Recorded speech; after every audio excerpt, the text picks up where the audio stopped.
It's one of the world's greatest engineering wonders, the Great Wall of China. They say it can even be seen from space. It's a military masterpiece that has witnessed hundreds of battles, yet it still holds many mysteries. British writer and historian William Lindsay has lived in China for 20 years. Exploring the Great Wall has become his lifetime obsession. Lindsay has spent thousands of days on the wall, has walked thousands of kilometers along it. How long is the Great Wall really? How many years did it take to build? And why was it built at all?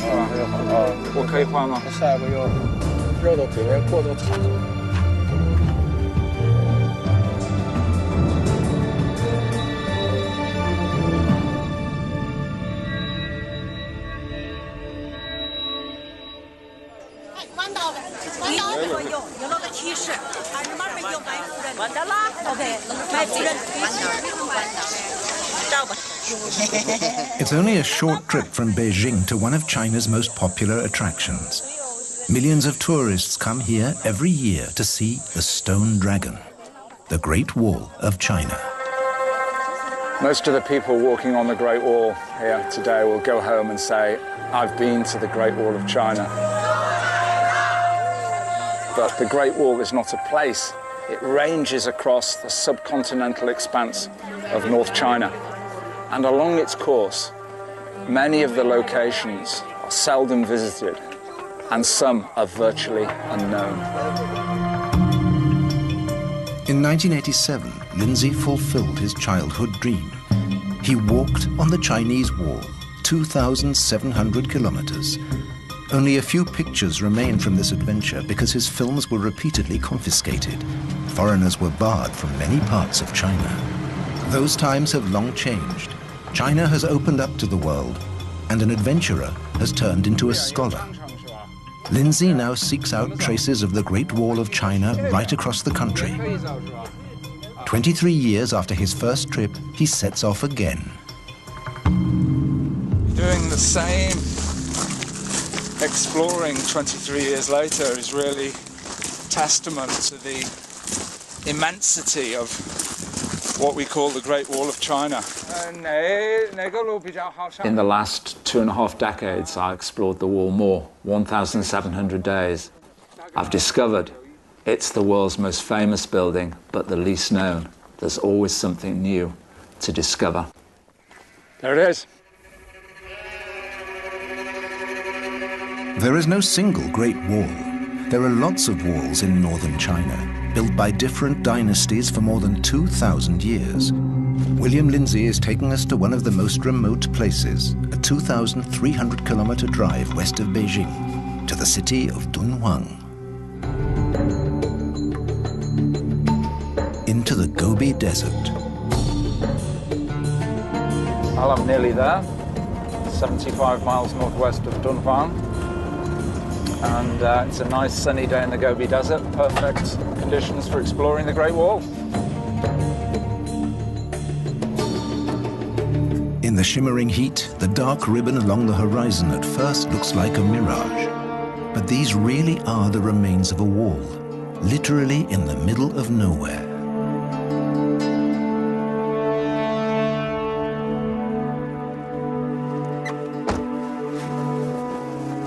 Well, one of the most precious parts of the Great Wall of China. This is the Han Wall, built 2,100 years ago. And I'm not the first traffic to come here. This is the Silk Road. So merchants would come from the deserts in Central Asia, entering China at this point, and then proceed east to the heartland of China. So let's go and take a closer look.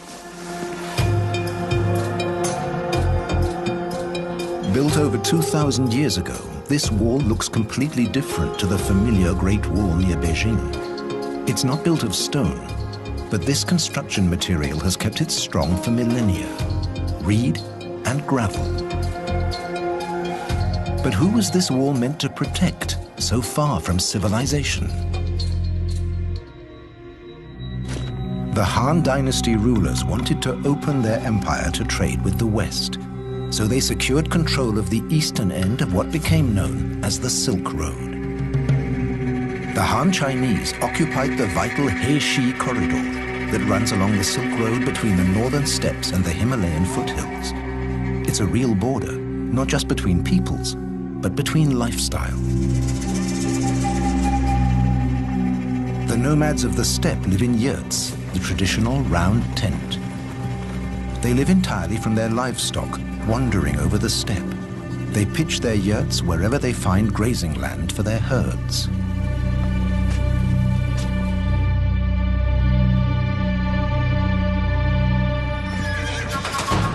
After enduring long, hard winters in the steppes, these nomadic warriors ransack China's northern provinces. Year after year, they kill and maraud, stealing food and metals, everything their lifestyle prevents them producing. The Chinese regarded their empire as the cradle of civilization.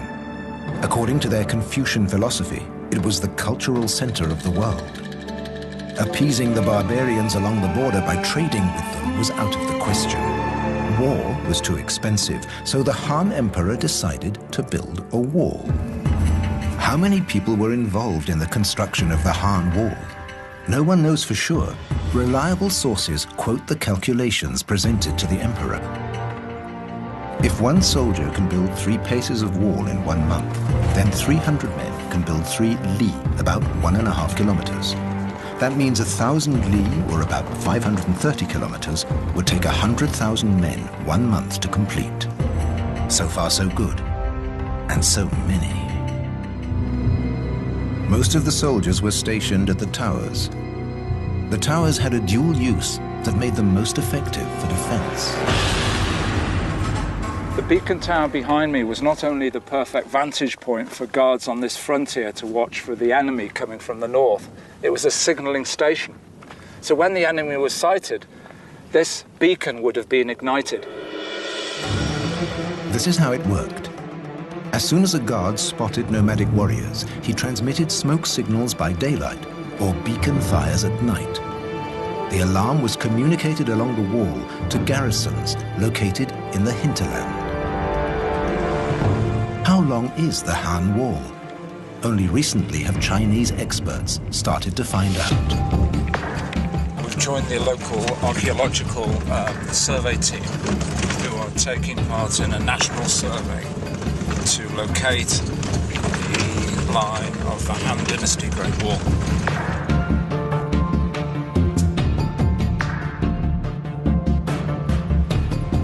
The team is heading out into the Gobi Desert. They need a whole summer just to measure this section of the wall. At noon, the temperature can climb to over 40 degrees Celsius. Today, the team is exploring a fortification that lies in the hinterland of the Han Wall. This could have been a garrison for support troops. Today, the remains are hardly visible. This tower has a name. It's called Half Tower, obviously because half the tower is missing. The team are here today to locate the fortifications with GPS. I'm wondering how they're going to measure the height because it's so crumbly. I'll ask him. 你怎么量多高？现在我们有那个才破了啊！我们有测距仪小段，到跟前大概让它破一下。我们有测距仪，专门量高度的。So they don't have to climb up the tower to measure it. They have a device here. A laser rangefinder collects the data. It'll be a few years before the results of the survey are summarized and a figure can be given for the length of the Han Wall. 以前我们这个工作做的比较少一点。我给他说。So from here to the Jade Gate is about 45-50 kilometers. And there are 3 sections of wall that are quite visible. And in between, there's virtually nothing, although the archaeologists may find traces. Mr. Yang is very reluctant to give a guesstimate of how many kilometers of Han Wall are standing.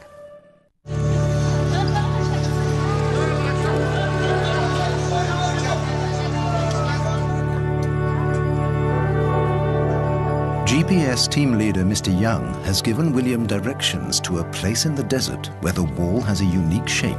It's a 16-kilometer hike, so William is buying provisions for the trip at Dunhuang Market.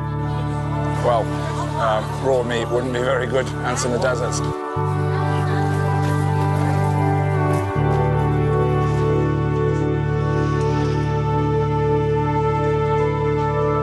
A lot of what he sees doesn't seem too useful for a desert trek, but he finally finds what he needs. Successful shopping trip for $1.99 or so, a good supply of high-energy foods. Delicious. Next morning at 5 o'clock, Lindsay sets off for the hike. Lots of satellites around. It's 14.4K. So it's about 9 miles or more. He's not walking alone. In the desert, it would be too dangerous.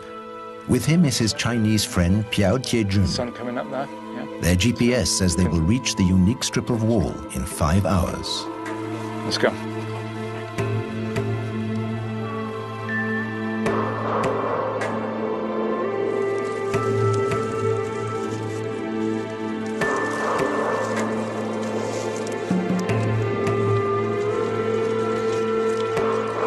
It's cool now, but the sparse vegetation is tinder dry. There hasn't been any rainfall here for months.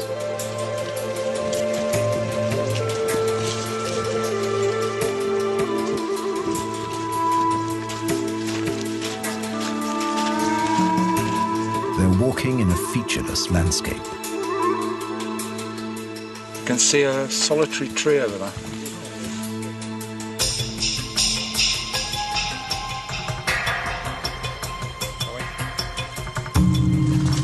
Back in '87, I just had a big map of the whole country. Basically, my journey along the wall from the desert to the sea was like that. 1,700 miles. Not the ideal map for hiking across desert grassland.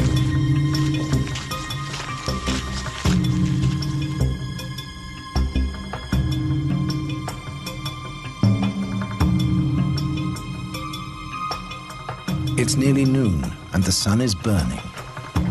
But finally, they arrive at the place they've been looking for. Hey, there it is. We made it. Yeah.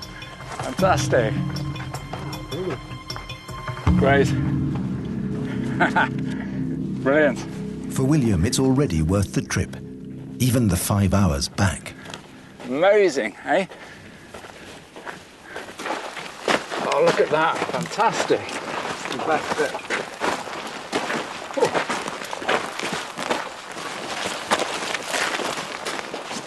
Of all the faces that the Great Wall of China has, this is the rarest of them all. This wall is made of wood. See, there's 6 layers of branches there. And in between, minimal use of the gravel. So I'm really glad I've come here today, well worth the 10-mile trek. Leaving the Dunhuang region and making his way east along the ancient Silk Road, William is aiming for a town called Jiayuguan. The historic site is 5 kilometers out of town. And the best view is from the sky.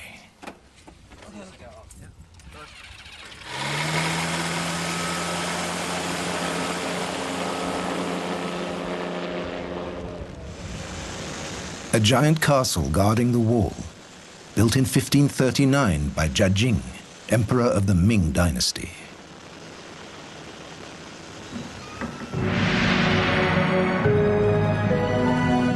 The Ming emperor's contempt for the nomads reached grotesque proportions, with the demand that the character Ji, standing for barbarians, should be written as small as possible.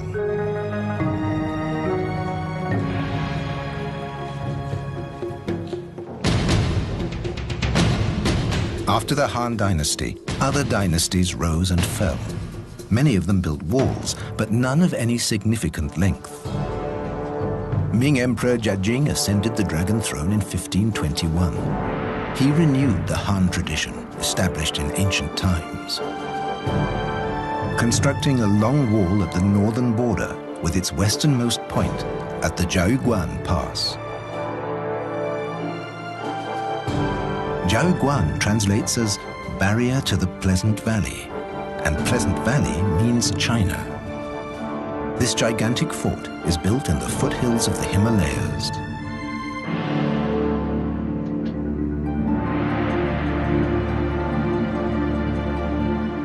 In the courtyard, the mighty walls form a kind of maze to stop invaders in their tracks. And there's a wonderful legend about its construction.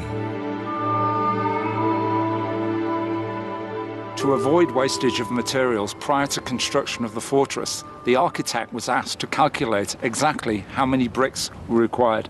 He computed 999,999.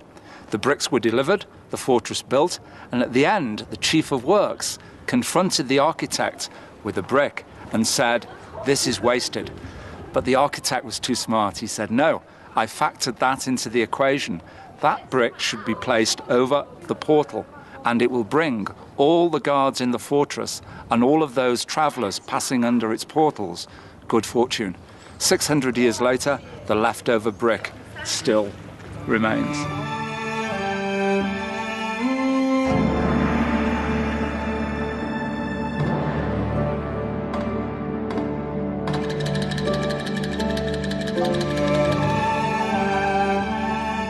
Next to the fort is the starting point of the wall constructed by the Ming.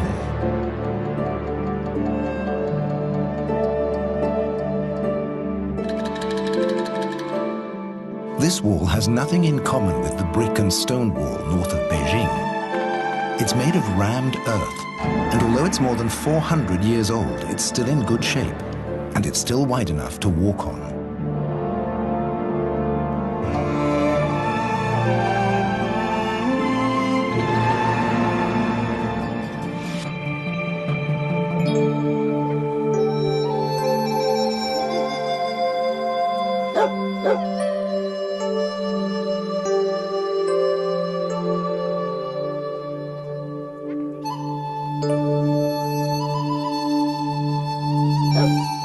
On his walks along the walls, William Lindsay soon learned he could count on receiving warm hospitality from the farmers along the way.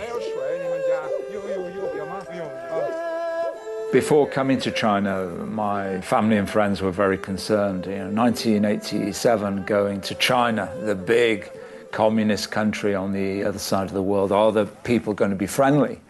And I didn't have a support crew with me, I depended on farmers. I discovered very early on the farmers were my great allies, even with very little Chinese, but a lot of sign language and smiling. I got what I needed: food, water, shelter. Without them, I couldn't have been successful. Even if many of them can't understand why a foreigner should be so interested in the wall. For them, this is no monument, but simply a part of their village, and one with a perfectly practical use. I was asking him why these holes in the wall. I thought they were nests, but in fact, previously the farms were right up against the wall, so there were wooden beams going into the wall. But the Great Wall experts, the Cultural Heritage Protection Authorities, requested the farmers to destroy those buildings and move back in order to protect the national heritage. If you want to know how Ming Dynasty masons constructed their wall more than 400 years ago, all you have to do is keep your eyes open. Even today, Chinese farmers build walls in the same way their ancestors did. They tamp the earth in a wooden casing. Tamp, put layer on layer.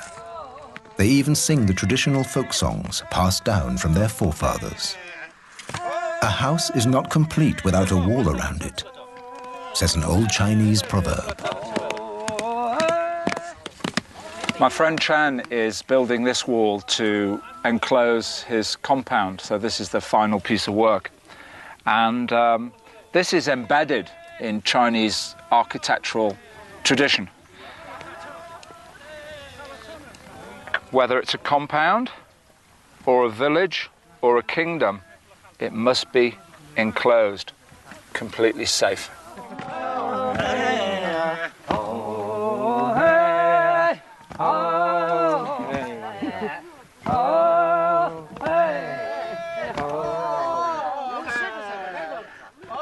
They built most of the Ming Wall just like this. It's a rammed earth wall.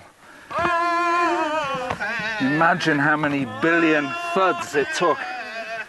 做这个工作，你唱歌这个挺好听，是你自己弄的歌或者？The singing is an important part of the work. It keeps all the rammers in step, the beat. So, you know, they're all in step going along the wall there. They get into a rhythm. And the actual content, oh, I've been in China 23 years, but this guy has a really heavy accent. It's a bit difficult. But it's definitely a kind of rap. He changes the words and occasionally you hear them chuckle. So I think he gets a little dig in about those that are kind of falling behind in distance, or maybe he can tell by the thuds if someone is out of tune.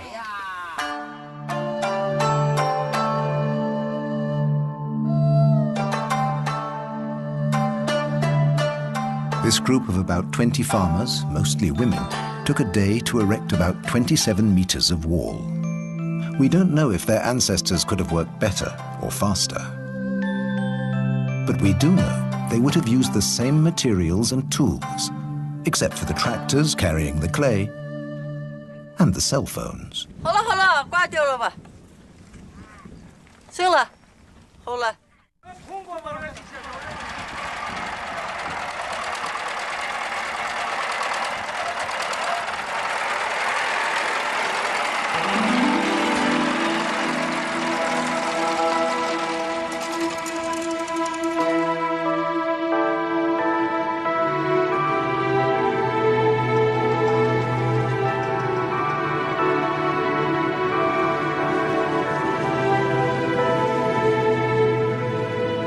On his journey along the walls of China, William Lindsay is walking eastwards, out of the Heishi corridor and turning north along the Great Wall of the Ming Dynasty. Into the Great Loop of the Yellow River, the cradle of China's civilization.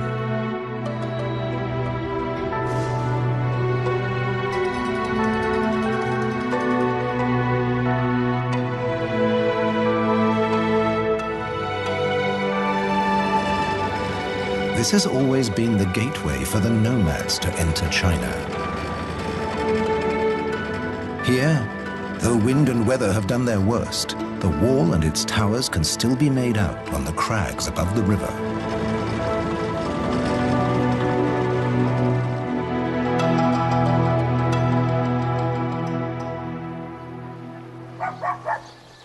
The garrison forts were the outposts of this defensive outer wall. Today, their use is strictly non-military.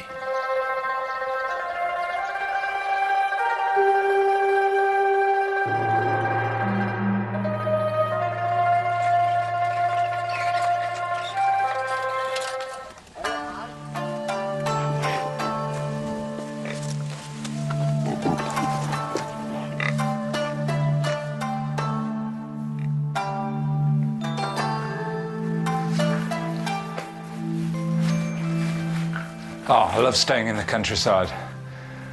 This building, it's made of thick blocks of limestone, and on the roof there's turf. And you come here in winter, they've got a good method for keeping you warm. See this? It's not a bed, it's called a kang, K-A-N-G. And they put the fuel under here, light it, they can do the cooking here, and you've got a nice warm bed for the night. So I've got full board and lodging. breakfast tomorrow morning and dinner this evening and lunch coming up soon for less than $10.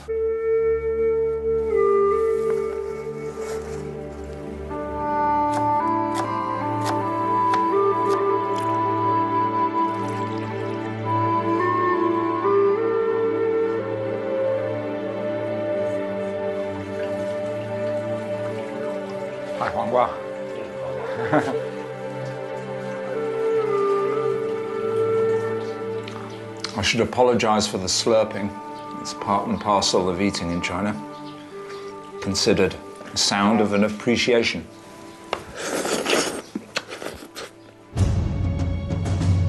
The ingredients of the lunch William is appreciating today are also the reason the nomads raided the land of the Yellow River throughout the 16th century.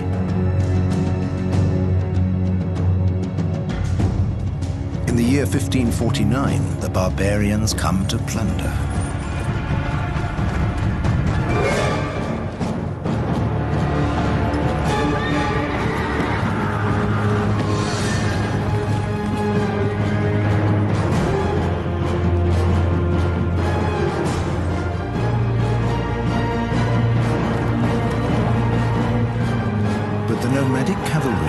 To a virtual standstill at the new border wall at Xuanfu. The wall stands fast.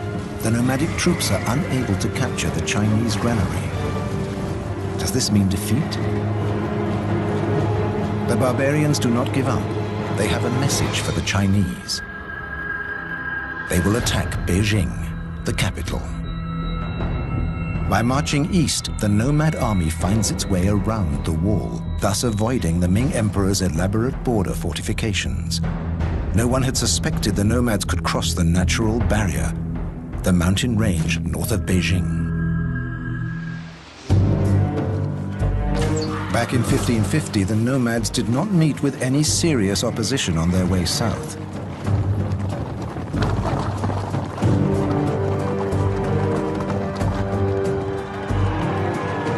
They terrorized Beijing's suburbs for 3 days. They demanded trading rights, leaving the Forbidden City untouched before drawing back to the steppes. After a short period of trading, the Ming Emperor started building a wall of stone north of Beijing. Between the 1550s and 1644, it reached a length of at least 1,200 kilometers. The Stone Dragon, the Chinese Great Wall as the world knows it today.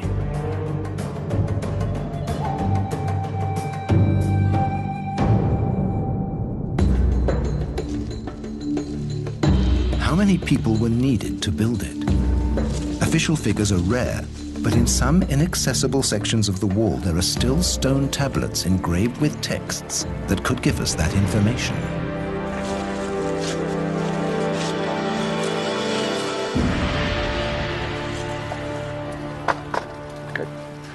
I'm hoping this stone is going to tell me something about when this wall was built, how many people were involved, and mention some place names.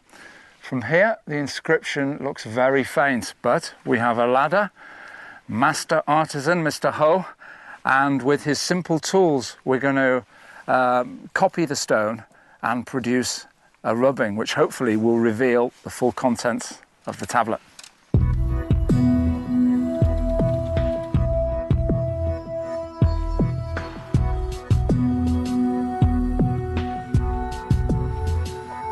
This ancient Chinese copying technique starts with gluing a sheet of paper onto the tablet, simply with water. This is step number 1. Step number 2, Dazi translates literally as typing characters. So he's using a brush and he's hammering the paper into the carvings.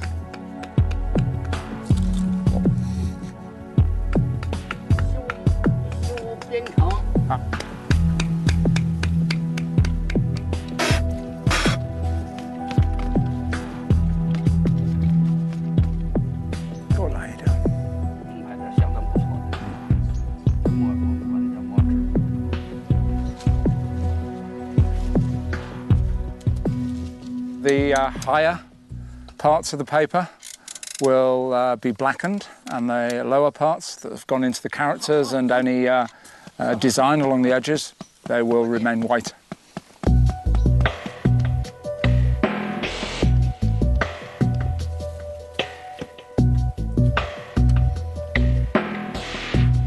After 3 hours of sponging and drying, Mr. Ho presents his piece of art. It looks like a blueprint or an old archive document. And he helps William translate the ancient Chinese characters, which today hardly anybody can read. 好像是就是这个地方，到王时中，王世忠，好，军政，然后就是百户，百户百户叫扬州，旧的第2年冬天修好。This stone is telling us that 2 military officials in charge of 1,100 families put in the effort to build 250 yards of wall in the autumn of 1579. So in terms of very simple arithmetic productivity, we're talking about 4 persons per family, 4,500 people working for 8 to 10 weeks in the autumn of 1579 to build that. Whereas tamped earth walls were built by untrained serfs or peasants, this project required special knowledge. Hundreds of master builders and skilled engineers, thousands of stone cutters and tens of thousands of masons were recruited to build the wall. And another factor led to the costs rising exponentially.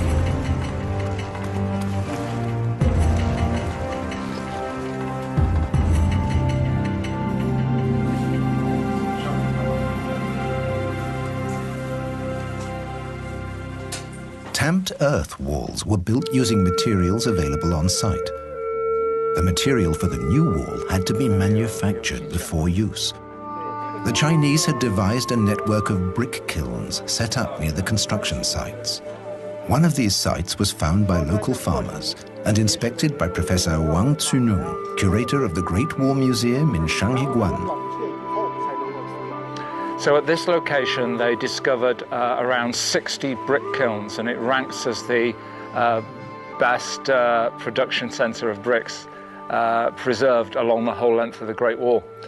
And it's estimated that each kiln could fire 5,000 bricks. Now, given that there are 60 kilns in this valley, the production of this center alone would be equal to 300,000 bricks per month, industrial scale production. Then as now, mass production is one thing, but it's a different matter to transport the product to where it's needed. Logistics. Now, key question, very interesting question is, how did they move all the bricks up there? 王老师，你觉得我们离长城就是在上面，我们可以看那个方法，这的转到长城上面。 Again, there is almost no historical record to answer this question. But Professor Wang has his theories. People may have carried a few bricks on their backs like this. And also it's been suggested a herd of goats could have carried a lot of bricks up there quite effectively. 2 bricks on the back of the goat, and the bricks are joined together with rope, so the goat is quite balanced as it's moving up the mountain.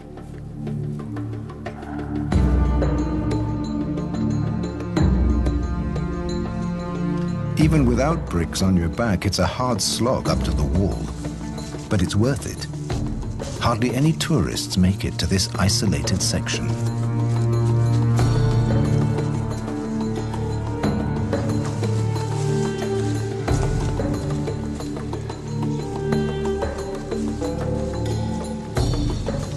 Every time I come up here on these trails, I spare a thought for the builders who had to heave, push all of this building material up here, all these blocks, all of these bricks.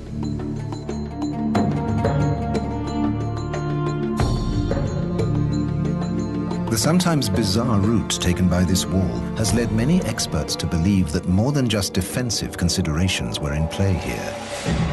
For generations, the Chinese had followed the practice of feng shui, the teachings of wind and water. Feng shui experts were probably consulted and obeyed before the building of the wall to make sure that the forces of nature would work in its favor.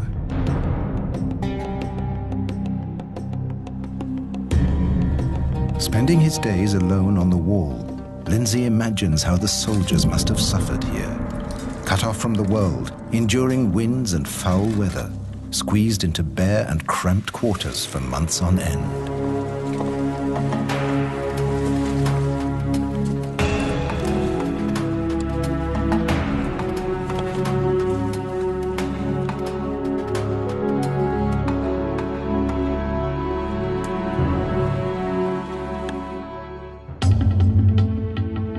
Finally, this wall is a monument to the closed world view of the Ming Empire.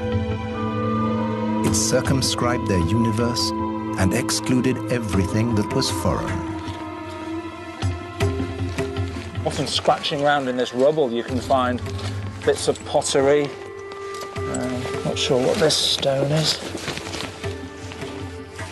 This stone looks quite interesting. Maybe a brick a minute. Let's have a look.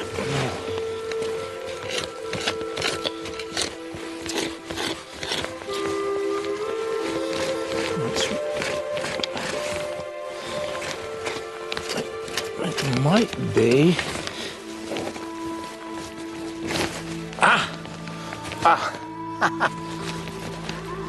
That is a stone bomb that would have been packed with gunpowder, a mud seal, a fuse, and the towers like this were just packed with these, maybe 50 or 100, to be lobbed off the wall when the tower was attacked. So that's a really good find.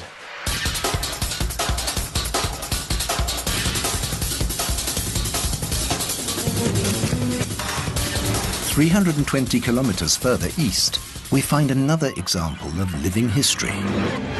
这是这个山头那个那第一个好的，对，那个比较保证完好那个啊，对对对，那就是我们张家楼，对。骆家楼。This is Zhang Heshan. His ancestors built the wall here 440 years ago. And close by, towers have other family names like the Chen Tower, the Wang Tower, the Luo Tower. So here we have the family history of the Great Wall still living on 440 years after it was built.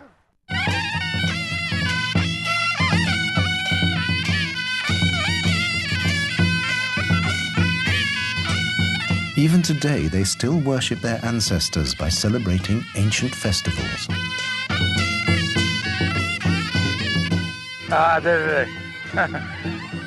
The pig was slaughtered yesterday. Should be quite nice, fresh pork.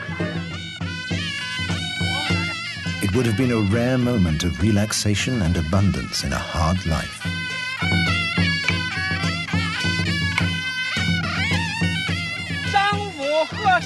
As the oldest member of his family, Mr. Zhang makes the sacrifice to his ancestors and burns incense sticks.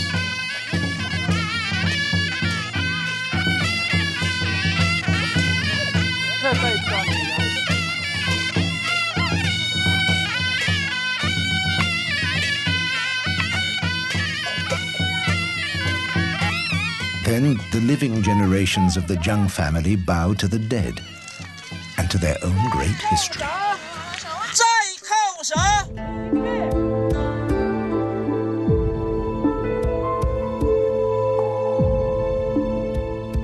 The village families had to look after and feed the soldiers in the towers.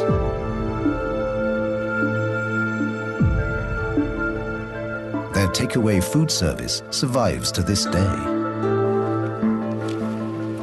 Zhang Heshan, the farmer down in Chengxiu village, prepared some delicacies for me to munch on up here after my hike. And it's amazing to think that 400 years ago, guards garrisoned up on the wall would be sent these polobiang by their families. So let's have a look.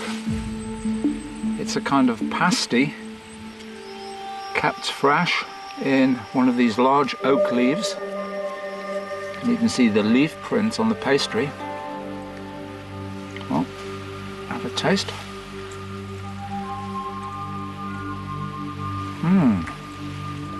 Full of chives. Kind of Chinese hamburger. Maybe the original Chinese takeaway for those up on the wall.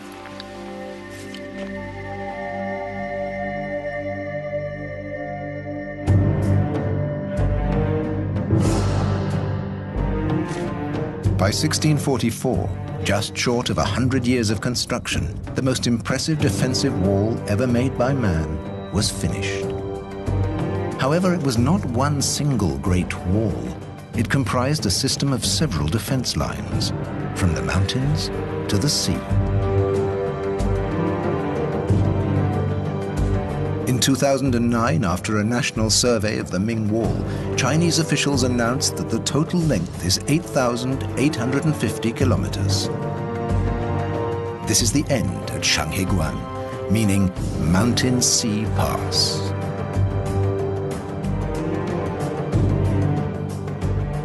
The Chinese liken the Ming Great Wall to a dragon snaking across their land, and here it comes to a geographical end at Old Dragon's Head at the Yellow Sea. Not far from this location, in 1644, the commander of Shanghaiguan faced his biggest challenge, an event which led to the end of the Great Wall functioning as a national defense. Professor Wang is taking William to the gates and walls in the outskirts of Shanghaiguan. This is the place where the Great Wall story came to an end. The construction of the Great Wall led to the financial and strategic collapse of the Ming dynasty. Revolts broke out everywhere in the empire. An army of rebel peasants marched on Beijing, where they toppled the emperor. Then on to Shanghaiguan, the last stronghold of the Ming Empire. But a mighty army had risen from the steppes, heading for the Middle Kingdom, the Manchus. Caught in between, Wu Sangui. He was the general in command of the fortress at Shanghaiguan. Now he was under siege. What could he do? This was a powerful garrison, but was it strong enough to fight off attackers on two fronts?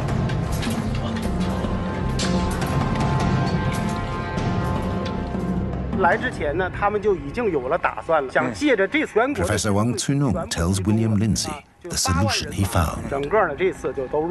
So trapped between two enemies, Commander Wu Sangui knew he couldn't defeat them both, so he came up with a plan to offer an alliance treaty with the Manchus in the north. And the two armies joined and confronted the peasant rebel army, and they defeated them. A wall is only as strong as the men who guard it, Genghis Khan is supposed to have said. His successors from the steppes, the Manchus, would have agreed with him. 80,000 Manchu soldiers passed through this gate and entered the heartland of China. The Manchus founded a new dynasty which in effect ruled over the Middle Kingdom until 1912. They called themselves Jing, meaning the pure.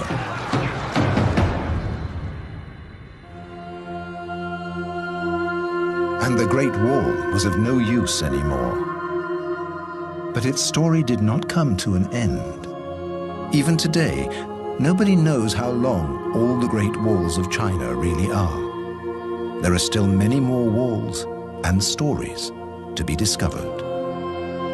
And William Lindsay will not stop walking the Great Wall until he knows them all. I don't think in future so many people will be organized in such a methodical way to create something that was not just history, that not just fell apart, but is left as part of the geography of China and the world. Certainly in future there are going to be new wonders, communications, longer life, exploring planets. But in terms of blood, sweat and tears, the Great Wall of China, I think, is the ultimate, and that's why I'm continuing to understand it.